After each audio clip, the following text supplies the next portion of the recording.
Assalamu alaikum warahmatullahi wabarakatuh. Mpenzi mtazamaji, natumai umzima buheri wa afya. Jina langu ni Haifa Muhammad na karibu katika kipindi kipendacho Pewa Asubuhi ndani ya kitengo Ijue Dini Yako. Alhamdulillah, leo ni siku njema ambayo Allah ameweza kutuletea sisi waja wake, na naamini pia nawe uko nyumbani umeweza kuamka vyema. Insha Allah, mpenzi mtazamaji, leo tutaweza kuangazia swala zuri sana ambalo ni swala la kuhusiana na dini na maarifa. Wenyewe Waarabu wasema maarifa, lakini sisi tutasema maarifa.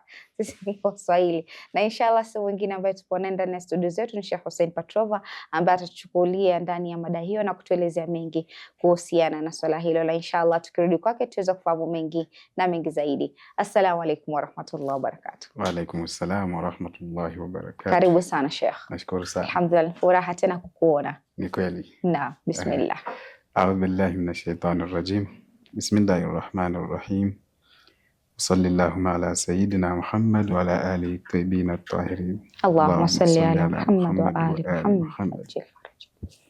Na kwenye mada yetu ambayo tunaongea kuhusu dini na maarifa, ad-dinu wal maarifa. Mwanzo ni vyema tujue nini maana ya dini na kiwango gani cha maarifa mtu wa kawaida inafaa awe nacho au ni wajibu kwetu sisi wote Waislamu au watu ambao wanaamini kwa dini. Sote inafaa tuwe na kiwango kimoja cha maarifa kuhusu dini, au kila mtu anafaa kwa uwezo wake awe na kiwango ambacho kinamtosheleza yeye kuhakikisha kwamba anatekeleza wajibu wake. Kwa hivyo nini maana ya dini? Na je, kuna tofauti kati ya kwa mfano mimi nikisema dini kama Muislamu na mwenzangu ambaye Mkristo akisema dini, kuna tofauti yoyote au zote ni kitu kimoja? Na kwa nini tunaona kwa mfano kwenye dunia sisi tunaamini kwamba dini zinatoka kwa Mwenyezi Mungu, yani irrespective vile tunaeleza Mwenyezi Mungu ni nani, lakini kwa kiwango fulani sisi sote tunasema kwamba dini zetu zinarudi kwa Mwenyezi Mungu. Na kwa nini kuna tofauti katika hizi dini? Kwa nini tunasema dini ya Kikristo, dini ya Kiyahudi na dini ya Kiislamu kwa mfano, na zote tunajua zinarudi kwa Mwenyezi Mungu mmoja? Kwa hivyo kwenye maelezo ya dini kiujumla, kueleza dini nini, kuna maelezo ya kilugha na maelezo ya kiistilahi inavyotumika katika somo fulani, kwa mfano somo la akida. Kwa hivyo sisi tutaeleza inavyoeleweka kwenye masomo ya kidini kwamba dini ni mfumo wa maisha ambao una connect mwanadamu na muumba wake. Sasa huu mfumo wa maisha si mfumo kwenye kitu kimoja. Kwa mfano mfumo wa maisha kwenye kumwabudu tu Mwenyezi Mungu, na maanisha kuswali, kufunga au kutoa zaka au matendo yote ya kumwabudu Mwenyezi Mungu. Sio hivyo tu, bali mfumo wa maisha unahusisha sehemu zote za maisha. Kwa mfano dini yangu kwenye maisha yangu ya kiuchumi ni vipi? Yaani vipi nachukulia maisha yangu ya kidini ya kidini ukija kwenye mfumo wa kimaisha wa kiuchumi kwa mfano, au mfumo wa kisiasa au mfumo wa kisaikolojia au wa kijamii, in respect to yale ambayo Mwenyezi Mungu anataka. Kwa sababu kama una dini, ina maana hivi vitu vyote unavirudisha kwa Mwenyezi Mungu. Ndiyo. Na hapa ndio kuna msemo ambao unatumika sana na sisi kwamba, je, maisha yetu unamuogopa Mwenyezi Mungu kwenye maisha yako au haumuogopi? Hapa ndio inakuja dini ambayo Mwenyezi Mungu alikusudia alipoanza kutuma mitume, kwa sababu mitume walitumwa kwa ajili ya kueneza dini ya Mwenyezi Mungu. Kwa hivyo kunao mfumo, kwa sababu tunaamini kwamba Mwenyezi Mungu ndiye aliyetuumba sisi sote, na kama ilivyo kwa mfano ukiwa kwenye hali ujielewi alafu ujipate tu sehemu, kwa mfano uwe kwenye koma alafu ujipate umepelekwa hospitalini, utaanza kuuliza hapa ni wapi? na kwa nini nimeletwa hapa? Nani amenileta? Na nifanye nini? Haya ndio maswali kila mtu tunaona. Kwa mfano mtu akiwa kwenye koma alafu apatikane sehemu anajiuliza haya maswali. Na sisi ni kama tulikuwa kwenye koma, kwa sababu maisha yetu hayajaanzia hapa duniani. Maisha yetu yameanza kabla ya sisi kupatikana hapa duniani. Katika baadhi ya riwaya zinasema kwamba tulikuwa kwenye ulimwengu mwingine, ulimwengu wa kiroho, ulimwengu wa nafsi, ndio tukaja tukapatikana kwenye huu ulimwengu. Ndio sababu wanasema kwamba nafsi ipo kwenye hali ya kutembea, hali ya safari. Safari ya kwanza ilianzia kule, tukakuja safari ya pili tuko hapa, alafu safari ya tatu kaburini, then ya mwisho siku ya Kiyama tunaanza safari ya mwisho. Kwa hivyo kwenye safari zetu ambazo tunatembea, kila sehemu kuna malengo ambayo inafaa kila nafsi au kila mwanadamu ahakikisha kwamba anaitekeleza kulingana na vile Mwenyezi Mungu anataka. Kwa sababu Mwenyezi Mungu ndiye ameweka hizi protocol zote za maisha. Kwa hivyo tukiishi sehemu zote lazima kuwa malengo ambayo Mwenyezi Mungu anataka ile sehemu. Tupokuwa kwenye hali ya nafsi au kwenye ulimwengu wa nafsi au ulimwengu wa roho, kuna yale ambayo ilikuwa inafaa tutekeleze kule. Kwenye ulimwengu huu ambao inasemekana physical world, pia kuna majukumu ambayo ni ya kila mwanadamu inafaa atekeleze. Haya majukumu lazima yarudi kwa Mwenyezi Mungu. Sababu yeye ndio ametuweka hapa, yeye ndio ametuumba na amefanya tukapatikana kwenye huu ulimwengu. Kwa hivyo hiyo ndio dini. Yaani huo ndio mfumo wa maisha ambao Mwenyezi Mungu anataka tuishi nao. Ukienda kinyume na huo mfumo, ina maana unaenda kinyume na dini. Na tunaona kutoka mwanzo nabii wa kwanza au mwanadamu wa kwanza kuumbwa ambaye ni Adam, kulitokea na watu ambao walitaka sana au malengo yao ilikuwa ni kupinga huu mfumo ambao Mwenyezi Mungu anakuja nao.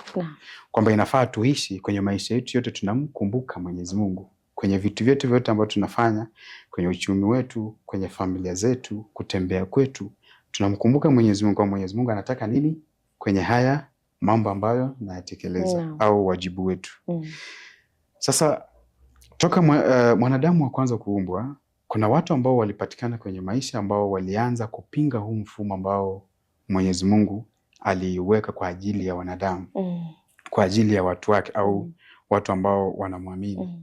Na tunaona Adam kwa mfano alikuwa na watoto wawili. Adam mwenyewe alikuwa ni nabii. Kwa sababu kila mwanadamu lazima awe na mtu ambaye anamuongoza. Kama hana yule mtu ambaye anamuongoza, basi huja ya Mwenyezi Mungu haijamfikia. Na alipozaa watoto wawili, tuliona mtoto mmoja kati ya wawili alikuwa mzuri na mwingine alikuwa anajaribu kwenda kwenye njia ambayo sio nzuri. Sasa huyu anajaribu kuondoa mfumo ambao Mwenyezi Mungu alileta kwenye maisha yetu ili aendane na vile yeye mwenyewe anavyofikiria. Kwa sababu kama hauamini mfumo wa Mwenyezi Mungu, basi unaamini mambo yako ambayo yapo ndani ya nafsi yako. Unafuata matamanio yako ya kinafsi. Na ilivyoelezwa kwenye Qur'an kwamba kuna baadhi ya watu wanachukua matamanio yao kama ndio Mwenyezi Mungu wao. Kwa hivyo huu ndio mfumo wa maisha ambao sisi wanadamu inafaa tuishi, irrespective whether mimi ni Muislamu au mimi ni Mkristo, kwa sababu kila sehemu ambayo tupo, kila sehemu ambayo au miaka ambayo tumezaliwa, lazima kuna information au message ambayo imekujia kila mtu ambayo inamconnect yeye na Muumba wake. Na hizi message kutoka kwa Nabii Adam mpaka kufika kwa Nabii Muhammad ambaye ni mtume wa mwisho kutumwa, zote zilikuwa zinaenda kwenye kitu kimoja, kwamba wote walikuja, hawa mitume wote walikuja kwa ajili ya kumuongoza mwanadamu, kuhakikisha kwamba yupo kwenye njia ambayo Mwenyezi Mungu anataka. Ile siku ya Kiyama asije akawa ni miongoni mwa wale ambao wamepata hasara. Kwa hivyo huu mfumo ambao Mwenyezi Mungu anataka ndio ule ambao alituma mitume nao, mitume wote. Sisi tunaambiwa kwenye Qur'an kwamba mitume walikuja 1,124,000. Hao wote walikuja na the same message ya kumwabudu Mwenyezi Mungu na kuamini kwa mitume hao ambao wamekuja wote na siku ya Kiyama. Lakini tofauti inakuja kwamba huyu mtume ambaye amekuja, kwa mfano Nabii Nuh amekuja wakati ambapo mitume wengine hawajakuja. Sasa utamwamini yeye na wale ambao wapo. Kwa mfano Nabii Isa amekuja wakati ambao yeye ndio yupo, lakini Nabii Muhammad hajaja, hajatumwa bado. Sasa wale ambao wanaamini kwa Nabii Isa wakati wake wanaamini kwamba yeye ndio mtume na yeye ndio hoja kwao, na kila kitu ambacho wataulizwa kulingana na Nabii Isa alivyoeleza. Maana kila mtu ako na kiongozi mwenye alikuwa anafuata. Ni kweli. Kama kaumu Nuh, kuna kaumu Lot. Ni kweli. Tofauti. Kila kaumu ina kiongozi wao. Na tukija kwa nabii wa mwisho ambaye Nabii Muhammad ambaye alikuja na dini ya Kiislamu, ni kwamba alikuja kukusanya zile information au zile guidance ambazo zilikuja kabla na kuongeza zingine ambazo pengine hawakuwa nazo. Yaani alikuja kumaliza message ya Mwenyezi Mungu kwa wanadamu. Na ndio sababu kuna sehemu zingine wanasema kwamba kama hauamini kwa Mtume Muhammad wakati wa Mtume Muhammad, basi wewe haujaamini kwa mitume wote. Kwa sababu ukisema kwamba huyu amedanganya, kwa mfano usipoamini kwenye message ya Mtume Muhammad, ina maana kwamba una shida pia kwenye message ya Mtume Isa pia. Kwamba kwa sababu wote wametumwa kwenye message moja ya Mwenyezi Mungu ambayo ndio guidance. Na kwa sababu sisi tunasema kwamba dini ya Mwenyezi Mungu ni moja. Hata kwenye Qur'an kuna aya zinasema inna dina inda Allahil Islam. Kwamba dini kwa Mwenyezi Mungu ni Uislamu ambayo ni moja. Na mitume wote walikuja kuhakikisha kwamba wana propagate the message ambayo ipo chini ya Uislamu, ambayo ni total submission to the will of God. Yani una submit kwenye kila kitu ambacho unafanya kwa maisha yako. Kama kila mtume alikuwa na safari yake. Lakini lengo lao lilikuwa ni moja. Lengo ni Uislamu. Lengo ni Uislamu. Ukiangalia wengine labda watasema message ni tofauti ama hii inasema hivi, lakini lengo lilikuwa ni ile kufikia mpaka ifikie Mtume Muhammad sallallahu alaihi wasallam ambaye ni mtume wa mwisho. Lengo likawa limeafikiwa. Ni kweli. Na ndio pia ndo pale kwa Suratul Maida Mwenyezi Mungu akasema nimeshawakamilishieni dini. Ni kweli. Al-yawma akmaltu lakum dinakum. Sasa Mtume Muhammad alipokuja aliweka hizo nini zote hizo messages ambazo zilikuwa zimetumwa kabla na mitume wengine wote, zikawa yeye akazieleza kwa mfumo ambao utaendana na miaka ambayo yeye amekuja. Na kwa sababu kile ambacho mtume aliamrisha kwenye maisha yake au kipo kwenye Qur'ani, kwenye hadithi na wale ambao ametuongoza kuwafuata, kitakuwepo kutoka ile siku aliamrisha mpaka siku ya Kiyama. Kwamba hizi zingine zote zimefanya nini? Zimefutwa kwa uwepo wa Mtume Muhammad. Sasa dini kwa Mwenyezi Mungu ni moja, lakini kwa nini tunaona kwamba kwenye uasilia yani kwenye nje tunaona kwamba kuna dini tofauti na zote zimetoka kwa Mwenyezi Mungu? Kwa nini tuwe na dini ya Kikristo au tuwe na dini ya Kiyahudi au tuwe na dini ya Kiislamu ambazo ukiangalia kijuujuu utaona kwamba mafundisho yao ni kama tofauti vile. Ila baadhi ya vitu ambavyo wanaingiliana au wanasema sawa. Sasa kwenye kujibu hili ni kwamba tofauti haipo kwenye dini. Kwamba dini ambayo imekuja kwa mwanadamu ni moja, ambao mitume wote walikuja kueleza umoja wa Mwenyezi Mungu au guidance ya mwanadamu kutoka kwenye njia ambayo sio nzuri kwenda kwenye njia ambayo ni nzuri. Lakini tofauti inakuja kwenye sheria. Yani kwa mfano sheria za Kiislamu sio sheria za Kikristo. Sheria za Kikristo sio sheria za Wayahudi. kila mmoja yuko na sheria zake kulingana na zama ambazo alikuwa au alitumwa kama mtume. Kwa mfano sisi Waislamu tuna sheria zetu, kuna swala ambayo ipo. Sasa uwezo ukasema kwamba wale mitume ambao walikuwepo kabla pia walikuwa na swala kama hii yetu. Ilikuwa tofauti na hii yetu kwa sababu haikuja kwa wale mitume ambao walikuwa kabla ya Mtume Muhammad. Kwa hivyo tofauti ambayo iliyopo kwenye dini au kwenye mirengo ambayo ipo ya kidini ni tofauti ya kisheria, sio tofauti ya kidini kama dini yenyewe, kwa sababu sisi tunaamini kwamba dini kwa Mwenyezi Mungu ni moja. Ndiyo. Sasa hivi vitu vyote ambavyo tunaviona, haya maelezo yote ambayo mitume wamekuja nayo ni maelezo ambayo yanatuwafanya sisi tuwe karibu na Mwenyezi Mungu. Ndiyo. Ili tuwafikie malengo ambayo kwa ajili yake Mwenyezi Mungu alituumba sisi.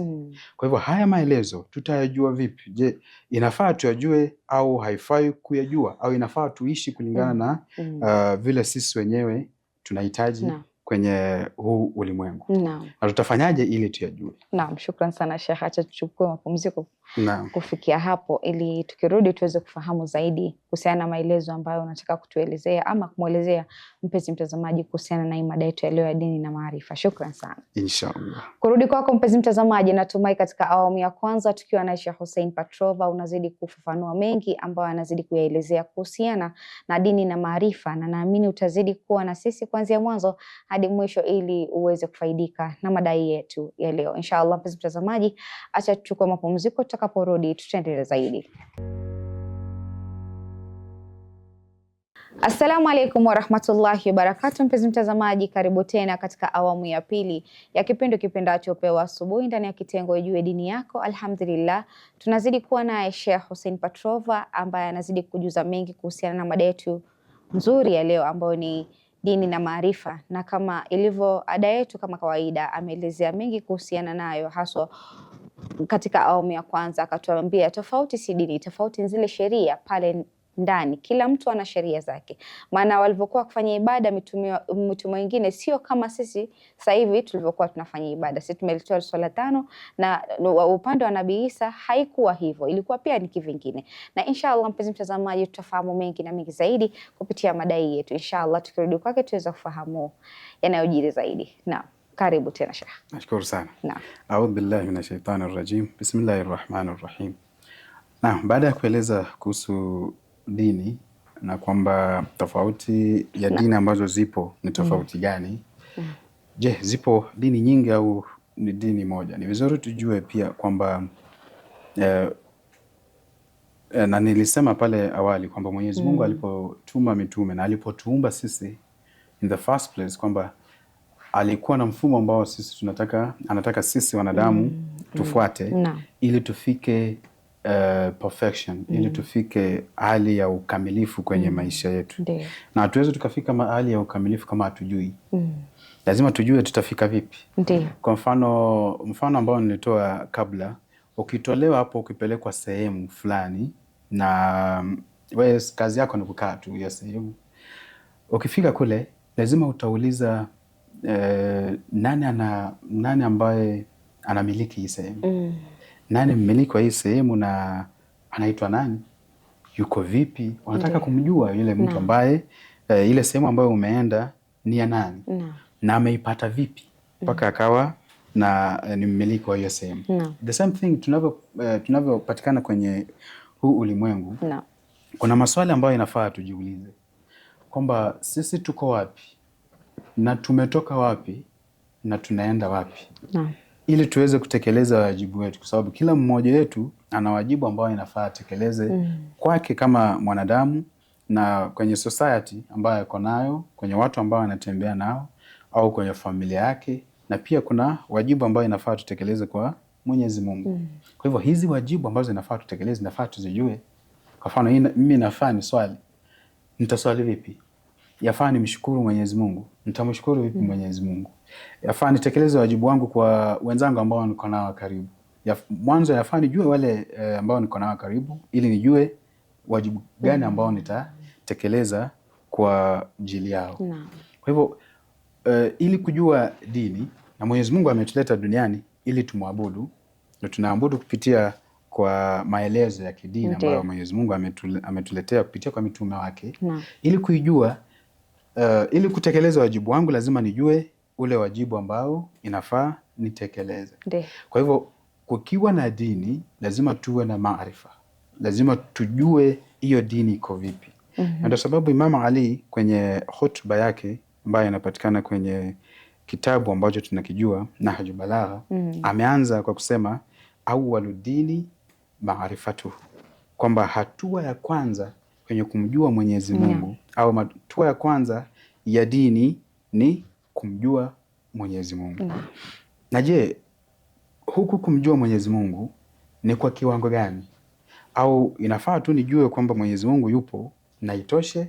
Au kuna vitu vingine ambavyo inafaa nijue ili niepuke na baadhi ya mambo ambayo yanaweza yakatokea yakawa kinyume na uasilia wa Mwenyezi Mungu? Kwenye kujua Mwenyezi Mungu inafaa mwanzo tuhakikishe kwamba tunaondoa shida zote ambazo zinaweza zikakuja kwenye maarifa yetu, ambazo zinaweza zikaletwa na kwa mfano kumshirikisha Mwenyezi Mungu au kuegemea kwa kitu kingine ambacho si Mwenyezi Mungu kwenye maisha yetu. Kwa hivyo kiwango cha maarifa kwa Mwenyezi Mungu na kwenye itikadi zetu ambazo tuko nazo kwenye dini ni kwamba ziweze kukufanya wewe kama mu'min au kama Muislamu au yule anafuata dini ya Mwenyezi Mungu, kwamba uweze kuepuka na mambo ambayo yatakufanya wewe ushirikishe Mwenyezi Mungu na vitu ambavyo si vya kimungu kwenye maisha yetu ya kawaida. Kwa mfano sisi tumezoea na tunajua au hatujui, inaweza kuwa ni mbaya. Kwa mfano unaweza kuwa kwenye shida fulani, kwenye tatizo na hauna mtu ambaye anaweza kukusaidia. Mwenyezi Mungu amesema kwenye Qur'an kwamba ud'uni astajib lakum, niombeeni na mimi nitawajibu. Lakini sasa kwa sababu huna maarifa ya ukweli, unapata mtu anafaa akusaidie au unakutana na mtu ambaye anafaa akusaidie, kwenye matamshi yake ambayo unaweza tamka yanaweza akaingiza ndani shirki na wewe haujui, au kumshirikisha Mwenyezi Mungu na wewe hamjui. Kwa mfano kumwambia kwa mfano mimi nina shida lakini sina mtu mwingine ambaye anafaa anisaidia ama anaweza nisaidia ila wewe. Yaani umeweka ule usaidizi ambao inafaa upate kwenye mtu mmoja ambaye ni kiumbe cha Mwenyezi Mungu. Yaani umeondoa Mwenyezi Mungu kwenye kwenye hiyo njia ya kusaidiwa. Sasa hapa kwa hali au kwa njia ama nyingine unaweza kuwa umeingia kwenye shirki bila kujua. Bimaana Sheikh, ni kuhusiana na hili swala la hiyo maswala na maarifa, ni kwamba pia vile mtu anavyo interpret anachosoma ina mata sana, yani ina maana nyingi sana. Maana tukiangalia minaudhu billah, kuna wengine wa Kristo, sio wote wa Kristo, ambao wanasema Yesu ni mwana wa Mungu. Na wako tofauti. Ndio. Kuna wengine wanasema Yesu ni mwana wa Mungu, na ukiangalia Mwenyezi Mungu hausiani na hilo swala la kwamba sisi wenyewe hakuzaa wala hakuzaliwa. Ni kweli. Hatumshirikishi na patsisi, yani kumfanya kama utakuwa unamfanya kama ni binadamu, na haifai. Naudhu billah, itakuwa ni kufur. Na tukiangalia upande mwingine ni kwamba wengine utakuta wanamweka Yesu ndo kwamba ndo Mungu. Ndio Mungu mwenyewe. Sasa ni kama yale maarifa pia watu wanaposoma ni ule uelewa. Ni kama pia upande wetu kuna mwingine utakuta akisema tawassul haifai, lakini hajaielewa nini hasa kilichomaanishwa upande wa tawassul. Ni kweli. Naam. Sasa kwenye hizi sehemu mbili nadhani zinalai kwenye sehemu tutakuja kuona aina za maarifa. Kiangalia kujua au kutojua. Naam. Kwa hivyo kwenye itikadi zetu sisi kama Waislamu kwamba ili umjue Mwenyezi Mungu au utekeleze wajibu wake lazima uwe na maarifa ya ukweli kuhusu Mwenyezi Mungu. Na je, haya maarifa ya ukweli utapata wapi? Au utayapata vipi? Au unaweza kupata kwa mtu yeyote tu ambaye unaweza kutana naye unamuuliza Mwenyezi Mungu nani, anakuambia.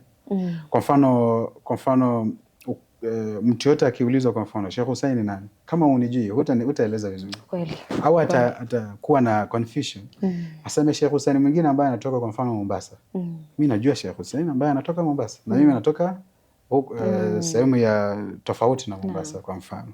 Kwa hivyo hiyo ndio imetokea kwenye dini. Kwa mfano watu wameeleza Mwenyezi Mungu ni nani, wanaeleza Mwenyezi Mungu kulingana na vile vitu ambavyo hawa wanafikiria, si uwasilia uko wapi. Yani wanaeleza kulingana na, kwa mfano anaona mwanadamu mwenzake au anaona mwenzake anafanya kitu, sasa Mwenyezi Mungu pia anaweza fanya kile kitu.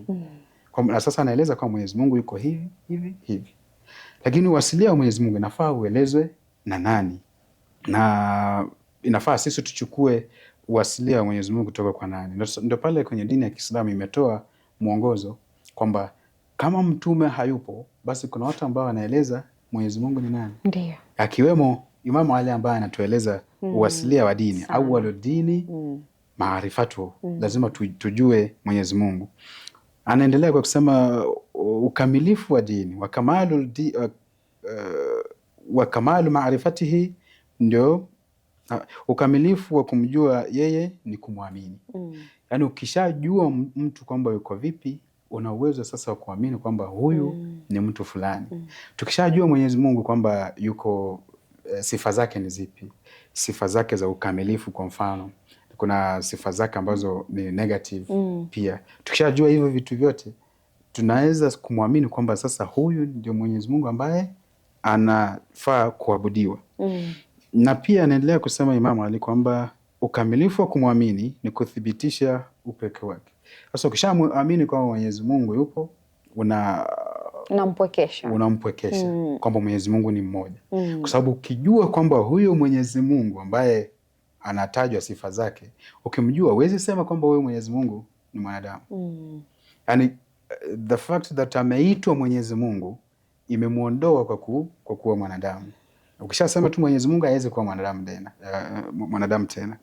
Kwa hivyo kwenye maarifa ya Mwenyezi Mungu inatofautiana, na si Mwenyezi Mungu tu peke yake. Mwenyezi Mungu na hizi sifa zingine au itikadi zingine ambazo tuko nazo kwenye dini zinatofautiana. Kuna watu wanadhani kwamba wanamjua Mwenyezi Mungu na kumbe hawamjui.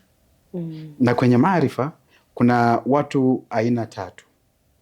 Kuna mtu ambaye anadhani anajua lakini hajui, na kuna mtu ambaye anajua lakini hajui kwamba anajua, na kuna mtu wa tatu ambaye anajua kwamba anajua. Sasa huyo mtu wa kwanza ambaye hajui na anadhani kwamba anajua, kwenye maelezo ya Imam ni kwamba huyu tuepukane naye kwa sababu ni wa kupotosha. Yani haujui lakini unajichukulia kwamba unajua. Na ndio pale anakuja maelezo mengine ambayo hayafai kwa ajili ya itikadi zetu na itikadi ya Mwenyezi Mungu. Mtu anaeleza kwamba Mwenyezi Mungu, Yesu ni Mwenyezi Mungu kwa mfano. Huyu ni mtu ambaye hajui kweli na anadhani kwamba anajua, kwa sababu maelezo yake anajaribu kuthibitisha kwamba Yesu ni mwanadamu, ni Mwenyezi Mungu. Au kusema kwamba ukija saidi yetu kusema kwamba tawassul kwa mfano haifai. Huyu ni mtu ambaye haelewi maana ya tawassul. Ndio. Na haelewi kwamba inafaa tawassul inafanywa vipi. Na nani akaleta hii tawassul. Hajui hivi vitu. Lakini yeye anajichukulia kwamba anajua. Kwa sababu anapinga hivi vitu. Ni kule kupinga bila kutoelewa mantiki ya yale. Kwa sababu unajua wameichukulia ile kwamba kufanya tawassul ni kama unamuomba direct yule mtu. Na wakati ni kama ule una seek intercession. Tukiangalia siku ya Kiyama wengi watataka mtume awaombee msamaha. Hiyo bado ni tawassul. Sasa wao kumaanisha kwamba mtu ambaye hayupo katika hii dunia hufai kumfanyia tawassul. Lakini Mwenyezi Mungu bado anasema kwamba msidhania wale ambao walitangulia ama walofariki kwa ajili yangu basi hawako. Nyinyi tu ndo hamuwaoni. Ni kweli. Sasa inategemea na ile uelewa wa watu. Ule kuelewa ni vizuri sana, lakini kwa vile wengi wetu tumeamua kwamba hatutaki ile kutafuta elimu zaidi ama kujua nini haswa kiundani wa tawassul, kwa sababu hadithi nyingi ziko za tawassul, zinaeleza. Shida inakuja kwamba wamechukua dini kutoka kwa nani? Ndio sababu wanapinga Ndio. Wanapinga ili swala. Ndio yale uliyosema kwamba ukiwa na kiongozi ukiwa na kiongozi ambao unamfuata, basi hapo ndo ni kweli tutaelewa umeweza kuelewa vipi jambo fulani. Ni kweli. Yeah, sasa tunaangalia amefuata nini from the first mpaka mwisho. Akaja akaanza kutoa hukumu za baadhi ya itikadi zetu au itikadi za dini kwamba hazifai. Sasa ukiangalia haya yote, hawa watu ni wale ambao hawajui lakini wanajichukulia kwamba wanajua. Lakini miongoni mwao pia kuna watu ambao hawajui na wanajua kwamba hawajui. Kwa mfano mtu ambaye anajaribu kutafuta uwasilia uko wapi, ukimweleza anaelewa. Ile nini ya kwanza, ile classification ya kwanza ni wale ambao hata ukieleza hawaelewi. Ni kama Mwenyezi Mungu anasema kwenye Qur'an kwamba nyoyo zao ni ngumu, hata ukieleza hawezi wakaelewa kile ambacho unaeleza. Kwa hivyo kwenye kumfahamu Mwenyezi Mungu, maarifa kuhusu Mwenyezi Mungu ni maarifa ambayo ni poa yajengwe kutoka sehemu ambayo ni sehemu safi, ni sehemu ambayo inajua uwasilia wa dini ni nini. Na tunaweza tukajua tu hii sehemu kupitia kwa mitume. Sisi wenyewe hatuwezi tukajua kwa sababu hatuna ile information ya kutosha ya kuweza kutofautisha kati ya kile ambacho inafaa tufanye na kile ambacho haifai tufanye, kwa sababu akili yetu ina upungufu fulani. Kwa hivyo sisi kama waja wa Mwenyezi Mungu tuna kipengele cha mwisho ambacho nilisema kwamba wale ambao wanajua lakini wanajua tena wanajua kwamba wanajua. Yaani unajua na unajua kwamba unajua. Hawa ndio watu inafaa tuwafuate. Lakini shida inatokea kwamba tumebakia kusikiza tu baadhi ya vitu sana sana kulingana na dini kutoka kwa watu ambao hawajui, na tunakuja na hukumu ambazo hazifai tunaziweka kwenye dini. Na hii inapelekea pia kuanza kumwambia mwenzake kwamba ni kafir au ni mshiriki, anashirikisha Mwenyezi Mungu kwenye vitu ambavyo kwa pengine hatuvifahamu.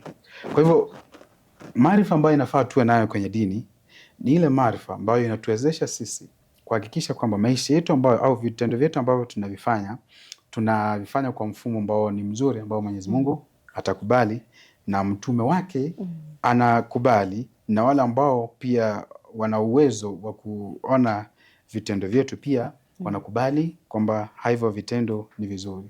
Yaani kiufupi ni kwamba inafaa tuwe na uoga wa Mwenyezi Mungu kwenye vitendo vyetu, kwenye maneno yetu. Tunaogopa kwamba Mwenyezi Mungu atakubali au atafurahi kwenye haya mambo ambayo nayatekeleza ama hatofurahi.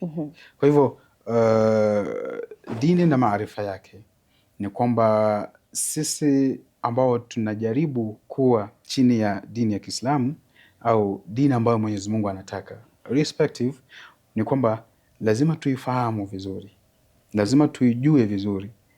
Sehemu zote ambazo tunatembea tuhakikishe kwamba mambo yetu ambayo tunafanya yanaenda kinyume na hayaendi kinyume na maamrisho ya Mwenyezi Mungu. Na je, hii elimu haya maarifa ambayo inafaa tuwe nayo ni maarifa kwa kila mtu, ambayo kila mtu inafaa awe tu nayo the same, kwamba mimi nafaa nijue the same, mwenzangu ajue the same, sisi sote tuwe na maarifa kwa dini the same? Hatuwezi kuwa the same. Au inatosha tu baadhi ya watu wawe na maarifa ya kutosha na baadhi ya wengine wawe na maarifa ya kutosha? Maana kila mtu nadhani inategemea na elimu ambayo amefikia, kiwango ambacho amefikia. Sababu inaweza kuwa maarifa yangu si sawa na Sheikh. Kwa Sheikh amenizidi zaidi, alafu mimi nina maarifa upande fulani. Ndio utakuta tuko na pia maraja. Kwa sababu gani? Wao wanajua, wanafahamu zaidi kuhusiana vile uchambuzi wa fiqh inasema nini. Sasa sisi unakuta tunaenda reference, kama sisi tunaofuata Sayyid Ayatullah Sistani, sasa tunaenda kuangalia nini hii imesemaje, hii kuhusiana na jambo hili imesemaje, unapata ile clarification kuhusiana na jambo fulani. Na Qur'ani inathibitisha hilo ikisema wama kana almu'minuna liyanfiru kafa falawla nafara min kulli firqatin minhum ta'ifa liyatafaqahu fi ddin waliyundhiru qaumahum idha rajau ilaihim la'allahum yahdharun. Naam. Yani waumini hawakuwa ni wenye kutoka wote waende watafute maarifa, waende watafute dini. Inatosha tu baadhi ya watu watoke ili waende watafute dini ili wakirudi waweze kuongoza wengine. Sasa si kwamba sisi sote tunafaa tuende tusome dini kwa mfano. Baadhi tunaenda kusoma ili tukirudi tuongoze wale ambao wamebakia. Ndio. Naam, ndio utakuta tunatofautiana kila mtu kifikra. Kila mtu na kiwango chake. Kila mtu ako na kiwango chake cha elimu, kwa sababu elimu aliyokuwa nayo fulani sio elimu aliyokuwa fulani. Ni kweli. Naam, inshallah Sheikh, shukran sana kwa kuweza kutuelezea. Naamini ni mada ndefu sana, lakini kufikia hapa naamini mpenzi mtazamaji atakuwa ameweza kuelewa ni yapi ambao umeweza kuyakusudia kwa katika mada hii. Shukran sana. Nashukuru. Kurudi kwako mpenzi mtazamaji, natumai katika awamu ya pili tukiwa na Sheikh Hussein Patrova ndani ya studio zetu za Mahdi TV. Alhamdulillah, naamini umezidi kupata mengi ambayo amezidi kuwasilishia na kuelezea na kujuza mengi ama kujuza zaidi kuhusiana na swala hili na dini na maarifa. Na inshallah mpenzi mtazamaji, kufikia hapo sina mengi ya kusema isipokuwa ni kukwambia maasalam.